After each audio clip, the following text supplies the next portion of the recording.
Satu, dua, tiga. Halo Sobat Tami.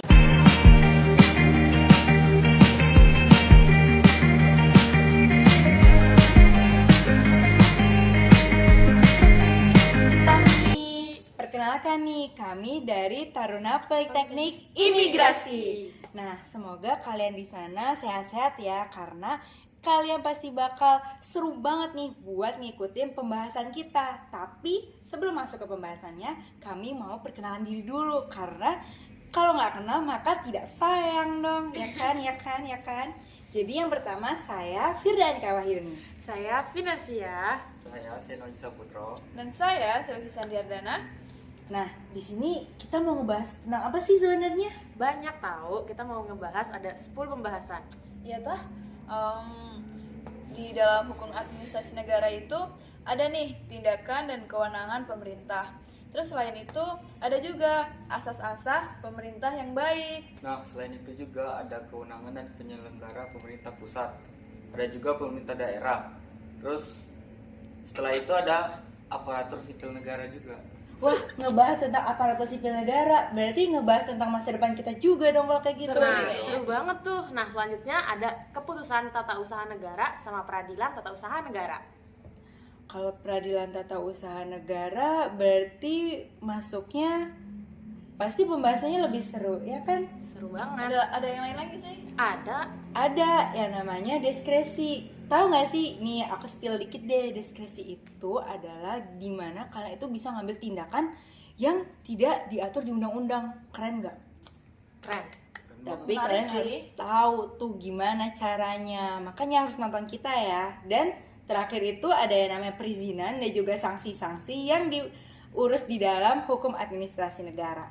Cukup banyak juga ya. Iya, stay tune, selamat nonton. Nah, masuk ke pembahasan pertama nih. Tadi itu ada yang namanya tindakan dan juga kewenangan pemerintah. Nah. Kewenangan tuh apa sih sebenarnya? Jadi gini, aku kasih tahu. Kalian juga pasti mau tahu kan kewenangan itu artinya Pasti apa? penasaran kan? Pasti sih. Apa sih kewenangan itu? Jadi kewenangan itu tuh adalah kalau diatur di hukum administrasi negara itu suatu kekuasaan di mana menggunakan sumber daya untuk mencapai tujuan organisasi, dan juga secara umum tugasnya itu tuh didefinisikan sebagai kewajiban atau suatu pekerjaan yang harus dikerjakan seseorang dalam pekerjaannya gitu. Terus penggerak organisasi negara itu siapa? Ya pejabat pemerintah. Wah, siapa lagi? Gitu. Terus aku juga pernah baca nih di beberapa artikel. Menurut Philippus M. Hajon itu dalam hukum tata negara, wewenang itu dideskripsikan sebagai kekuasaan hukum. Jadi dalam konsep hukum publik, wewenangan itu berkaitan dengan kekuasaan gitu. Oh, kayak gitu ya. Oh gitu. Terus ada yang baca artikel lain gitu menurut ahli lain? Ada. Dari Ferazi, yaitu Ferazi ini mendefinisikan kewenangan sebagai hak untuk menjalankan satu atau lebih fungsi manajemen yang meliputi pengaturan, yaitu ada regulasi dan standarisasi, pengurusan yaitu tentang administrasi, dan pengawasan yaitu supervisi atau suatu urusan tertentu. Oh, jadi gitu. Berarti intinya tuh pokoknya kewenangan itu tuh suatu power yang bisa digunakan oleh pemerintah buat ngejalanin semua tata negara ini ya. Benar-benar. Sekuat itu ya. Tapi kewenangan itu ada nggak sih percabangannya, kayak masa dia cuman ya udah kewenangan doang gitu? Ada kok Oh iya, emang diatur di mana? di Undang-Undang Nomor 30 Tahun 2014 kan terbagi menjadi 3. Iya toh? Apa aja tuh? Yang pertama atribusi, terus delegasi, terus yang ketiga mandat. Bukannya itu sama ya? Beda. Oh, beda. Emang apa bedanya? Atribusi itu pemberian kewenangan. Oh, Terus kalau delegasi itu pelimpahan kewenangan, tapi pelimpahan kewenangannya itu sepenuhnya diberikan kepada yang memberi tanggung jawab. Terus kalau mandat itu pelimpahan kewenangan, cuman tanggung jawabnya tuh masih yang kepada yang memberi mandat itu. Oh, beda ya ternyata. Ternyata ada bedanya ya. Ya beda. Jadi kalau misalkan yang aku dengar dari kamu, contoh daripada atribusi itu kayak kegiatan ini enggak sih? Semua kegiatan misalkan pemerintahan ini, jabatan kementerian kayak di kita nih, Kementerian Hukum dan Hak ini kan manusia, itu kan udah dijelasin tuh di perundang-undangan. Berarti apa yang menjadi wewenang dia itu udah diatur sama undang-undang, itu berarti masuknya atribusi. Ya, benar-benar. Terus kalau misalkan yang satunya apa? Delegasi nggak Delegasi. sih? Iya, Nah, delegasi. kalau delegasi itu kan kamu bilang pelimpahan kewenangan, tapi yang melimpahkan wewenang itu berarti udah lepas tangan gitu kan? Iya. Ya. Berarti sama aja kayak tim polisi yang ngasih orang-orang yang terkait narkoba gitu ke tim BNN ya. Jadi kan Betul. full BNN-nya yang bakal ngurusin si ngatur orang itu semuanya. kan. Jadi semua dilimpahkan ke Ke BNN itu itu sendiri. kan.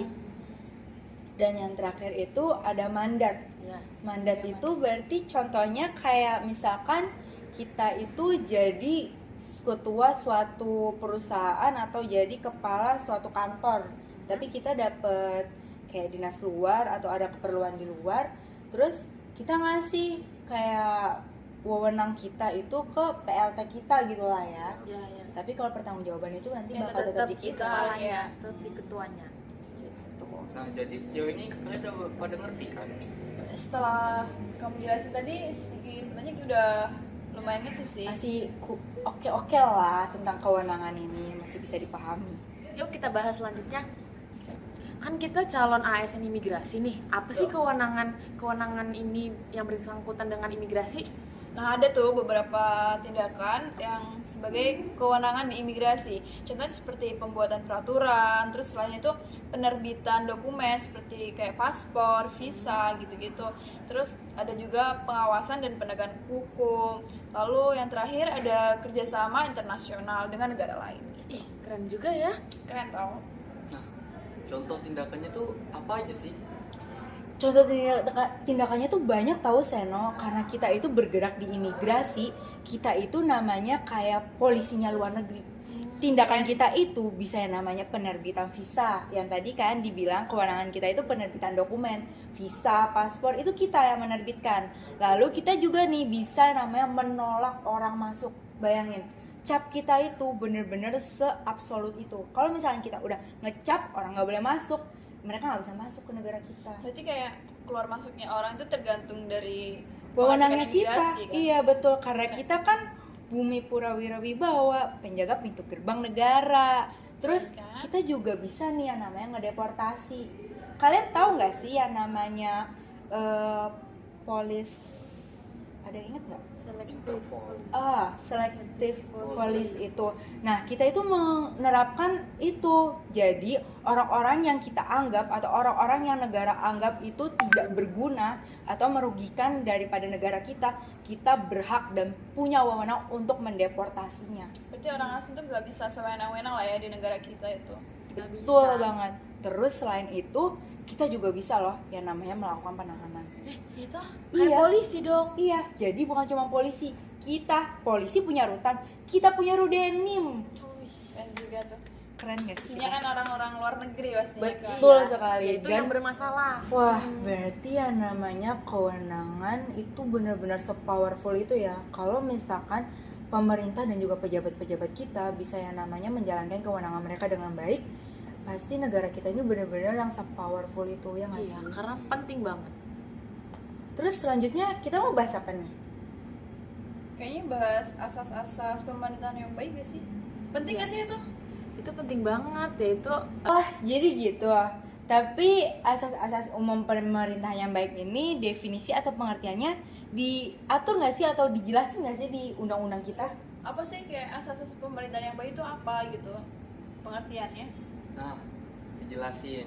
Di undang-undang nomor berapa memangnya? Nah, setahu gua di Undang-Undang Nomor 11 Tahun 2020 bab 11 pasal 17. Nah, itu tuh pengertiannya tuh kayak prinsip ini digunakan sebagai acuan untuk pejabat itu mengeluarkan keputusan atau tindakan dalam penyelenggaraan pemerintah.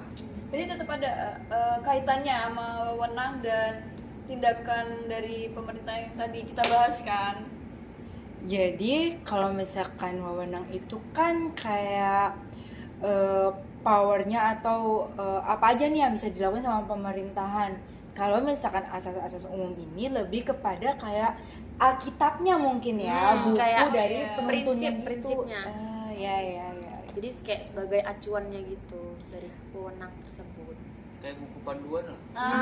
Kalau di iya, kita iya, perduktar lah ya. Iya, benar. Berarti kalau kayak gitu AUPB ini pasti punya beberapa fungsi nggak sih? Jelas punya kan? Jelas punya Kalau sih. misalkan fungsi-fungsinya kalian ada yang tahu nggak tuh? Setahu aku tuh fungsi AUPB itu kayak bagi masyarakat tuh sebagai pencari keadilan gitu, kayak sebagai dasar gugatan. Terus ada juga bagi badan legislatif, dapat digunakan sebagai merancang undang-undang, jadi untuk bahan rancangan undang-undang gitu. Iya. Terus bagi hakim PT UN nih, fungsinya sebagai alat untuk menguji dan membatalkan keputusan yang dikeluarkan oleh badan atau pejabat administrasi dari negara. Terus ada lagi nggak ya? Ada yang tahu nggak sih? Seno, Nah, tahu nggak? untuk administrasi negara itu atau pemerintah, fungsinya itu sebagai pedoman. Oh, Pedoman. Nah, Iya. biasanya untuk menafsirkan dan menerapkan peraturan yang samar atau nggak jelas nih. Jadi biar diperjelas ya. Nah, ya buat menghindari hal yang tidak diinginkan lah. Atau kayak nggak ada yang namanya penyalahan tafsir atau apa ya nama lainnya itu? Nggak salah tafsir gitu. Kayak salah tafsir gitu. Kayak kan kadang-kadang kalian baca nggak sih di undang-undang tuh kadang-kadang kalimat-kalimatnya itu yang kayak suka rancu gitu, Oh, iya, makanya Jadi kayak ada dua arti gitu Makna kan. ganda gitu makna ya. ganda gitu kan. Ambigu gitu. Ya, Makanya lebih dijelasin lagi di sini. kayak kalau misalkan di undang-undang kita kan keimigrasian itu undang-undang nomor 6 tahun 2011 kan. Dan walau itu di tahun 2011, sejauh yang saya tahu itu juga sampai ada yang namanya 3 pembaruan undang-undang pelaksana. Berarti kan emang bener-bener ya harus diperbarui terus gitu kan, Iya, supaya iya. nggak ada salah tafsirnya gitu. Dan kita harus update terus-menerus ya. Iya. Aku mau nanya dong, kalau asas-asas umum pemerintahan yang baik ada jenis-jenisnya kayak wewenang nggak sih? Nah, di Undang-Undang Administrasi Pemerintah Nomor 30 Tahun 2014 itu disebutkan setidaknya ada 8 macam jenis AUPB. Banyak ya. Ada 8. Nah, itu tuh ada kepastian hukum, ketidakberpihakan, terus kepentingan umum, terus ada tidak menyalahgunakan kewenangan, ada kemanfaatan, ada kecermatan, ada keterbukaan, dan yang terakhir ada pelayanan yang baik. Gitu. Lumayan banyak ya. Ada 8. Itu di setiap poin atau jenis-jenisnya itu pasti ada penjelasannya nggak sih sama kayak kewenangan? Pasti ada. Pasti lah. ada. Mas Seno pasti tahu nggak sih penjelasannya? Iya, apa sih? Ya, yang pertama yang saya tahu ya, Iya. kepastian hukum tuh yang pertama ada di asas dalam negara hukum tuh mengutamakan landasan gitu. Jadi peraturannya itu dibagi perundang-undangan, terus kepatutan, keajekan, terus keadilan tuh setiap kebijakannya tuh ada panduannya. Ya jadi kepastian hukum gitu. Jadi pasti hukumnya. Iya. Jadi ada ketentuannya ya. Berarti nggak ngeraba-raba gitu lah Ya ya. benar. Pasti jelas itu. Terus selanjutnya tuh ada ketidakberpihakan. Jadi asas Gimana tuh? ini nih mewajibkan badan atau pejabat pemerintahan untuk menetapkan peraturan itu tidak memihak ke satu pihak gitu, nggak berpihak, terus nggak ada diskriminatif gitu, ya gitu. Jadi kayak nggak ada jarak lah antara si A atau si B, golongan si A, si Benar. B, ya kan? Kalau misalkan tidak menyalahi kewenangan, Nah, asas ini nih mewajibkan pejabatnya itu tidak menggunakan kewenangannya untuk hal-hal sepihak dia tuh, untuk penggunaan pribadi gitu loh. Jadi kepentingan lain yang nggak sesuai gitu bisa diminimalisir. Jadi nggak menyalahi kewenangan gitu. Kalau kayak gitu kayak contohnya gini nggak sih, kayak pejabat-pejabat itu kan biasanya dikasih yang namanya mobil dinas. Mobil dinas itu kan iya. sebenarnya ketentuannya dia- itu ya untuk dinas gitu kan. Iya, Tapi benar. kalau misalkan yang dikatakan oleh Seno sendiri, berarti kalau pejabat yang menggunakan mobil dinasnya itu katakanlah untuk melakukan kondangan, nah itu berarti dia menyalahi. Iya. Iya. Nggak boleh berarti tuh. Atau untuk ke mall, nggak boleh itu. Mobil kantor kan cuma buat ke kantor aja kan. Iya, namanya juga Nggak mobil boleh dinas. buat- Iya. Apalagi kalau mobil patroli agak lucu juga kan kalau Iya. misalkan ke Nah, tempat makanya pantai. itu. Ya, ada wiu-wiunya itu ya. Iya, betul sekali. Terus kayak kemanfaatan, keselamatan, keterbukaan, dan juga pelayanan yang baik. Kalau misalkan menurut aku itu pasti udah jadi kayak suatu hal pokok atau dasar yang seharusnya pemerintahan miliki nggak sih? Iya. Harus banget. Dasar dari siapa pemerintah kan harus cermat lah, harus Iya. cermat, harus Harus bermanfaat, bermanfaat, harus terbuka. terbuka sama Apalagi masyarakat kita negara demokratif ya, Nah. kayak bener-bener yang namanya kita aja menerapkan landasan luber jurdil ya. Iya. Pasti sih, pasti keterbukaan, bener-bener. Oh iya, yang pasti juga harus pelayanannya harus yang baik kan. Iya, nggak mungkin kan kayak kita melayanin masyarakat kayak kita mukanya kayak Males-malesan. males-malesan gitu, mukanya jutek kan nggak bisa kan. Jadi kayak poin-poin yang lain kalau pelayanannya nggak baik percuma kan. Iya. Apalagi kayak kita kan sebagai wajah daripada negara Indonesia, berarti benar-benar harus full senyum. Iya. Karena menjadi pelayan, melayani publik. Kan ada 3S. Senyum, sapa, salam. Terus ada nggak sih kayak kaitannya sama keimigrasian gitu? Pasti ada nggak sih dah? Pasti dong, pasti ada. Jadi kayak kaitannya di keimigrasian itu kalian tahu kan yang namanya kebijakan selektif, Ya. yang mana keimigrasian itu merupakan badan yang memiliki kedaulatan lumayan besar di negara kita. Kayak benar-benar kita kan ngatur nih keluar masuknya orang, ngatur di mana kayak keberadaan orang asing itu ada di mana. Jadi kita itu ngatur nih yang namanya orang-orang asing itu ada di mana, kita bakal mantau. Nah itu kita namanya menerapkan asas kecermatan, ya Oh, kan? iya. Benar-benar kita harus cermat, harus tahu orang asing ini masuk ini buat apa nih, visanya pakai yang apa, jadi biar nggak ada yang namanya kerugian di negara kita. Terus ada juga yang namanya asas penyalahgunaan kewenangan. Kalian pernah dengar nggak sih asas penyalahgunaan kewenangan? Pernah. Nah, kalau misalnya asas penyalahgunaan kewenangan itu, pejabat imigrasi ini tuh benar-benar harus yang namanya menghindari asas penyalahgunaan kewenangan, karena benar-benar kalian tahu nggak sih istilah bona? Iya. Oh iya. Tahu. Nah, itu jadi kita sebagai pejabat imigrasi kelak itu benar-benar harus yang namanya teguh iman, teguh pendirian. Karena sekalinya kita turun di tempat kerja kita nanti pasti yang namanya godaan itu banyak banget. Kayak kita bisa ngurusin satu orang, kita bisa jadi orang terkaya di Indonesia. Maka dari itu sebenarnya pejabat-pejabat, khususnya pejabat imigrasi ya di tempat kita itu benar-benar harus menerapkan yang namanya 8 macam asas-asas umum pemerintahan yang baik. Jadi jangan sampai kayak tergiur sama uang. Betul. Ternyata banyak juga ya pembahasan tentang UPB itu dari macam-macamnya, definisi, terus juga hubungan daripada keimigrasian itu sendiri. Terus selanjutnya kita mau bahas apa nih? Nah, ada juga nih keputusan tata usaha negara dan peradilan tata usaha negara. Ada nggak sih bedanya gitu? Ada banget perbedaannya. Nah, kalau keputusan tata usaha negara di sini dijelasin yaitu penetapan tertulis yang dikeluarkan oleh badan atau pejabat tata usaha negara. Nah, bersifat konkret, individual serta final. Nah, kalau peradilan tata usaha nih, Vi, nah di sini ada dijelasin kalau peradilan tata usaha negara bagian dari kekuasaan kehakiman yang berwenang menangani sengketa cacat prosedur dan substantif terkait keputusan pemerintah. Oh, yang dijelasin Vina tadi tuh bedanya ya? Iya, Terus itu ada nggak sih perbedaannya. hubungannya gitu? Antara ketun dan juga petun Nah, nih. Kan nah. mereka sama-sama ketun dan petun tuh, beda P Apa dan K tuh? doang. Hubungannya apa?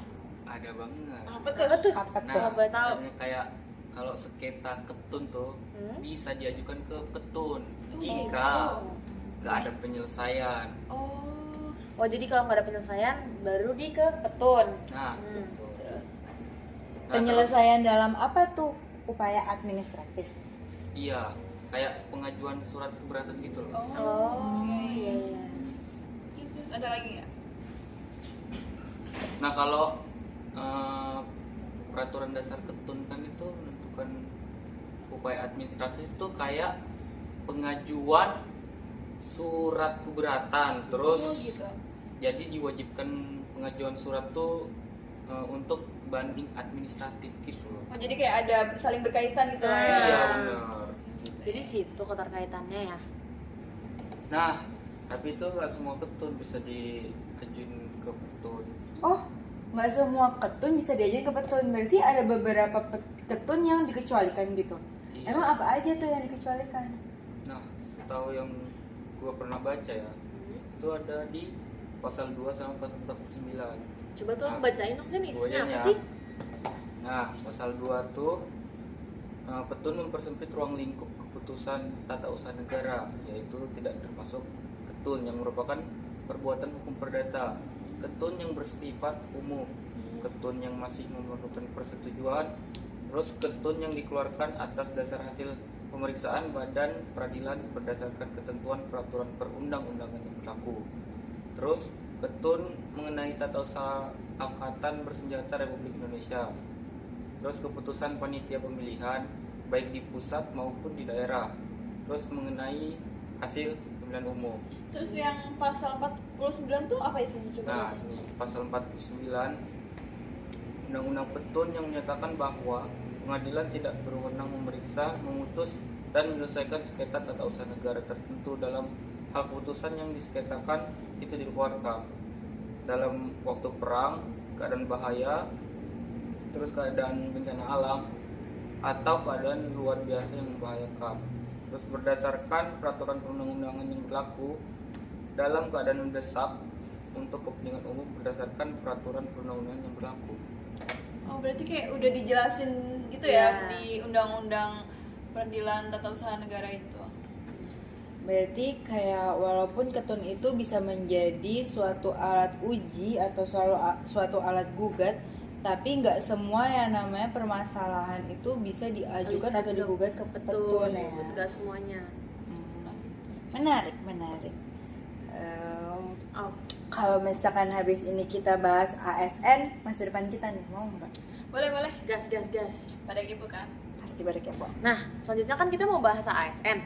Apa sih kepanjangan dari ASN dan ASN ini diatur dalam Perundang-undangan apa? Ada tau nggak? Nah, gini. Bibi tahu? ASN itu aparatur sipil negara. Nah, pengertiannya itu sistem pegawai negeri di Indonesia yang bertugas dalam administrasi pemerintahan. Nah, secara hukum ini ASN itu diatur dalam Undang-Undang Nomor 5 Tahun 2014 tentang aparatur sipil negara. Nah, di sana itu juga diatur kayak prinsip-prinsip sebagai ASN kayak profesionalisme, terus meritokrasi, terus netralitas politik, yang dimana mereka memiliki peran penting dalam pelaksanaan kebijakan publik, pelayanan masyarakat, dan administrasi negara. Terus ASN itu juga diatur oleh undang-undang untuk memastikan profesionalisme, integritas, dan akuntabilitas dalam tugas negara. Jadi gitu pengertian dari ASN itu, guys. Terus aku mau nambahin juga nih guys, kayak di Indonesia itu kalian tau gak sih kalau ASN di Indonesia itu punya 2 tipe? Apa tuh? Ada yang namanya PNS atau pegawai negeri sipil, dan juga ada yang namanya P3K. Kalian tau gak sih perbedaan antara PNS sama P3K? Apa tuh bedanya? Apa tuh? Nah. Itu baru ya, Dan? Sebenarnya P3K itu udah diatur sama pemerintahan itu dari tahun 2019 kalau misalkan aku nggak salah ya. Kayak dan perbedaan daripada PNS sama P3K itu awalnya itu dari tunjangan mereka. Tunjangan mereka itu berbeda di tunjangan pensiunnya. Kalau misalkan PNS itu mereka masih punya uang tunjangan kan. Makanya tuh banyak tuh orang yang mau jadi PNS kan. Iya. Nah, kalau P3K tuh waktu awal mereka ada itu nggak ada uang tunjangannya. Tapi kalian tahu kan perundangan-undangan Omnibus Law? Iya, Nah, di situ juga dimulai dibahas tuh masalah tentang P3K, yang mana P3K itu bakal diajukan atau bakal salah, bukan Omnibus Law. Apa tuh? Nah, kalian tahu nggak sih di ASN itu Indonesia itu bukan cuma PNS doang, tapi ada yang namanya PPPK. Oh, P3K nggak sih itu? Yap, P3K. Nah, jadi antara PNS sama P3K itu mereka itu memiliki perbedaan yang mana tunjangan pensiunnya. Oh, di situ bedanya. Di situ bedanya. Mereka kalau misalkan PNS itu kan memang sudah memiliki tunjangan pensiun dari Iya, awal iya. mereka ada. Tapi kalau misalkan P3K ini dari awal mereka ada di tahun 2014 itu belum ada nih undang-undang atau peraturan perundang-undangan yang mengatur tentang tunjangan mereka untuk di masa pensiun mereka, karena mereka kan jatuhnya tuh kontrak kan, perpanjang kontrak. Tapi bagusnya Indonesia ini nih kayaknya denger nih para pekerja P3K ini. Jadi ada Perpres nomor 11 tahun 2024 itu mengatur tentang tunjangan untuk para P3K ini kalau misalkan mereka selesainya sampai masa pensiunnya mereka. Jadi mereka bisa tetap dapat tunjangan. Oh, itu perubahan dari pasal 98, Undang-Undang pasal 98 tahun 2020 itu nggak sih? Iya, betul, iya. betul banget. Udah berubah Itu, ya sekarang? jadi itu sebagai tindak lanjut daripada undang-undang tadi. Oh, gitu ya. Terus juga kayak kalian tahu nggak sih sebenarnya kenapa sih Indonesia itu perlu yang namanya P3K? Kenapa tuh? Karena waktu di tahun 2014 itu Indonesia benar-benar perlu yang namanya pekerja cepat. Jadi orang-orang yang baru lulus daripada kuliah atau orang-orang yang lulus dari SMK itu langsung yang namanya di training untuk menjadi P3K, karena kita butuh yang namanya orang-orang yang bisa dipekerjakan. Karena saat itu PNS itu, kalau PNS itu masa seleksinya kan jauh panjang. Iya. Iya. Lama ya. Dan nggak setiap tahun ada. Ya, betul sekali. Jadi P3K itu yang diluncurkan sama pemerintah. Keren gak sih pemerintah kita itu? Keren banget. Kayak cepat lah ambil keputusan. Iya. Sangat cepat pengambilan putusannya. Terus ada nggak sih kayak kewajiban ASN gitu? Harusnya ada nggak sih Ada. kewajibannya? Kewajiban ASN ada. Nah, kewajiban ASN di sini ada, yaitu yang pertama ada setia dan taat kepada Pancasila, Undang-Undang Dasar 1945, NKRI, dan pemerintah. Yang kedua ada menjaga persatuan dan kesatuan bangsa. Yang ketiga ada melaksanakan kebijakan yang dirumuskan pejabat pemerintah. Yang keempat ada menaati ketentuan peraturan perundang-undangan, melaksanakan tugas kedinasan, menunjukkan integritas dan keteladanan sikap, perilaku, dan tindakan. Nah, yang terakhir ada bersedia ditempatkan di seluruh wilayah NKRI. Harus siap lah ya ditaruh di Iya. mana aja gitu. Benar-benar mengabdi untuk Indonesia. Nah, setelah kita bahas banyak tadi yang kita bahas kan, habis ini kita bahas apa lagi nih? Diskresi gimana? Nah, ya tuh kayak asing gitu kan sih? Nah, di sini ada bisa jelasin nggak apa itu diskresi? Oke, Iya, Mas Seno, iya. waktu dan tempat dipersilahkan. Coba. Nah, sependek pengetahuan gue ya. Iya. Jadi diskresi itu di definisinya ada di Undang-Undang Nomor 30 Tahun 2014 Pasal 1 Angka 9. Terus definisinya tuh keputusan atau tindakan yang dilakukan oleh pejabat pemerintahan untuk mengatasi masalah konkret dalam penyelenggaraan pemerintahan. Oh gitu. Jadi istilahnya tuh kayak apa ya, keputusan cepat lah di waktu saat itu juga, padahal apa yang dia lakuin itu belum tercantum di dalam undang-undang gitu ya. Ya. Tapi aku mau nambahin nih dari Seno, yang aku tahu diskresi ini nih nggak ya namanya langsung seketika bisa dilakuin gitu. Jadi kayak ada beberapa tindakan yang mana diskresi itu benar-benar harus melalui suatu bahan pertimbangan atau uji banding atau lain sebagainya, yang mana itu tuh dibahas tuh di Undang-Undang Nomor 30 Tahun 2014 Pasal 1 Angka 9 itu mendefinisikan diskresi itu kan keputusan atau tindakan yang dilakukan oleh pejabat pemerintah untuk mengatasi masalah itu kan. Nah, dalam undang-undang ini juga diatur tuh persyaratan diskresi itu gimana, kayak sesuai dengan tujuan diskresinya enggak, terus harus tidak bertentangan dengan aturan yang ada sebelumnya, terus harus juga sesuai dengan AUPB tuh. Terus juga harus berdasarkan alasan-alasan yang objektif, nggak boleh subjektif, nggak boleh yang namanya menguntungkan sebelah pihak atau malah bahkan menguntungkan pejabat itu sendiri, itu nggak boleh Yang tuh. lainnya rugi. Iya benar tuh. Terus juga ada nggak contoh yang kayak kita itu bisa paham gitu? Kayak contohnya apa sih diskresi itu? kalau misalkan contoh sederhananya kayak gini, kayak misalkan nih ada polisi lalu lintas berjaga tuh di lalu lintas itu kan, terus ngelihat ada traffic light-nya mati. Nah kalau misalnya traffic light-nya mati, otomatis kayak pertigaan perempatan itu kan pasti macet ya. Iya, iya. Jadi di saat itu juga polisi lalu lintas itu harus yang namanya mengambil tindakan supaya tidak adanya kepadatan atau juga kemacetan yang menjalar gitu loh. Jadi kayak nggak harus melulu si polisi itu harus kayak gimana nih bos, saya harus gimana atau kayak buka buku dulu, buka buku panduan kan enggak. Kayak Jadi kelamaan gitu kan. iya, malah itu kan jadi lama mengambil keputusan. Jadi itu kayak kita itu dituntut untuk cepat mengambil keputusan, tapi juga tidak menabrak keputusan yang sudah ada atau peraturan yang sudah ada Ya, paham, gitu. paham.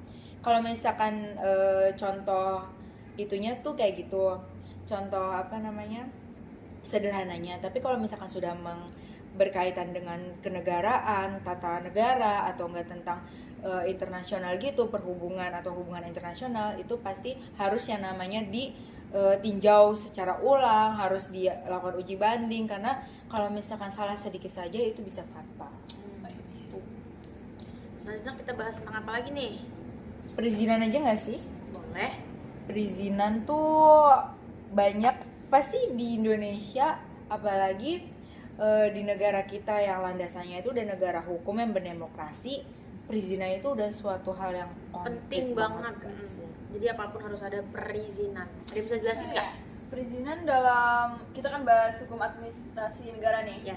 Nah, jadi arti perizinan dalam hukum administrasi negara itu adalah tindakan yang dilakukan oleh pemerintah atau lembaga administrasi negara untuk memberikan izin atau persetujuan kepada individu atau badan hukum agar dapat melakukan suatu kegiatan tertentu yang diatur oleh peraturan perundang-undangan gitu. Jadi perizinan itu merupakan bagian dari kewenangan diskresi yang diberikan kepada pemerintah untuk mengatur dan mengendalikan kegiatan masyarakat demi kepentingan umum, ketertiban, dan kepastian hukum. Jadi itu tuh arti dari perizinan. Oh, iya. Terus ada nggak sih kayak elemen-elemennya gitu, elemen-elemen daripada perizinan gitu? Setahu gua ada 5 kalau nggak salah. Oh, itu banyak juga ya. 5 ya. Nah, Ada 5 ya. pertama tuh kewenangan, terus tujuannya, terus prosedur, terus diskresi tadi, terus sama pengawasan dan sanksinya. Nah, ngomongin soal sanksi, ada juga kan pembahasannya. Coba tahu nggak sih Bina pembahasan dari sanksi itu? Tahu lah. Apa tuh coba? Jadi sanksi di sini yaitu diberikan untuk memastikan kepatuhan terhadap peraturan dan keputusan administrasi yang berlaku. Ada beberapa jenis sanksi. Nah, Ada jenisnya juga ya? ada yaitu ada sanksi administratif. Nah, ada sanksi peringatan, pencabutan izin, pembekuan izin, serta denda administratif. Nah, selanjutnya ada juga sanksi perdata. Sanksi perdata di sini dijelasin kalau dalam hal terjadi kerugian atau pelanggaran hukum administratif yang berhubungan dengan hak-hak individu atau entitas hukum, negara atau lembaga administrasi dapat mengajukan tuntutan yaitu ganti rugi. Nah, selanjutnya ada sanksi pidana, Vi. Oh iya. Sanksi pidana di sini jelasin kalau sanksi pidana ini melibatkan tindakan yang bertentangan dengan hukum pidana, misalnya korupsi, penyalahgunaan narkoba. Nah, selanjutnya ada sanksi teguran atau pemberian atau pembatalan keputusan. Nah, sanksi di sini dibuat bisa dibatalkan atau direvisi jika terbukti tidak sesuai dengan ketentuan yang bisa berlaku. dibatalin gitu ya? Bisa. Nah, yang terakhir di sini yang aku tahu ya, ada sanksi diskresioner. Oh, apa tuh? Nah, sanksi diskresioner ini diberikan dalam situasi tertentu di mana memiliki kebijaksanaan atau diskresi untuk menentukan jenis sanksi yang akan diterapkan sesuai dengan situasi dan kondisi yang ada. Jadi- Itu beberapa contoh sanksi-sanksi. Jadi ada berbagai macam lah ya sanksi itu. Gitu. Baru tahu. Karena kan kita negara hukum kan, Iya, pasti iya. ada sanksinya kalau melakukan kesalahan. Apalagi kita juga punya hak dan juga kewajiban yang memang harus ditegakkan di negara kita ini. Menarik gak sih pembahasan kita? Kayak kita udah ngebahas tentang kewenangan dan juga tindakan si negara, terus ada lagi asas-asas umum negara yang baik, ada lagi tentang pemerintahan daerah, pemerintahan pusat, Ada terus ada ASN. lagi betul ada ASN, terus ada lagi tentang diskresi, perizinan dan juga sanksi-sanksi kayak Sekitar ada 10 nggak sih itu tadi? iya 10 betul juga ya. ada 10 Kita pembahasan udah tentang bahas satu-satu. Gak kerasa nggak sih itu tadi udah bahas berbagai Saking apa? serunya Iya. ya, Pi, ya. Jadi nggak berasa Saking nih serunya. obrolannya. Pokoknya semua pembahasan kita ini semoga bisa jadi kayak ladang ilmu lah untuk kalian. Dan kalau misalkan kalian masih mau yang namanya tahu tentang apa sih ternyata apa namanya hukum administrasi negara itu, kalian bisa yang namanya kayak komen-komen di bawah, mungkin kan nanya-nanya ke Iya. kita nggak bakal jawab kalau misalkan kayak emang bisa kita jawab. Kalau misalkan kita nggak bisa jawab, nanti kita bakal namuin dosen kita buat bimbing kita semua ya kan, daripada sesat di jalan. Pokoknya jangan pernah malu bertanya, oke? Oke, Nah, gitu nih ya. Mas Eno. Semoga pikiran kalian jadi terbuka ya. Iya, jadi- penjelasan kami. Jadi tau lah apa aja sih yang ada Penjelasan-penjelasan dalam- awal Hukum dari administrasi negara. banyak Betul. juga kan materi di dalam hukum administrasi kita. Jadi Udah. see you, bye bye. Thank you.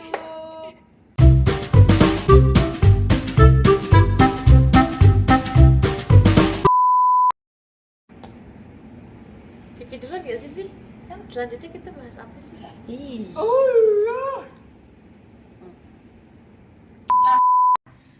Regulasi dan aduh gua nggak kelihatan cuk standarisasi ya.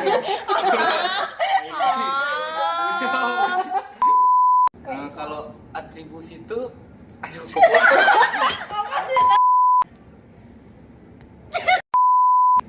Jadi kayak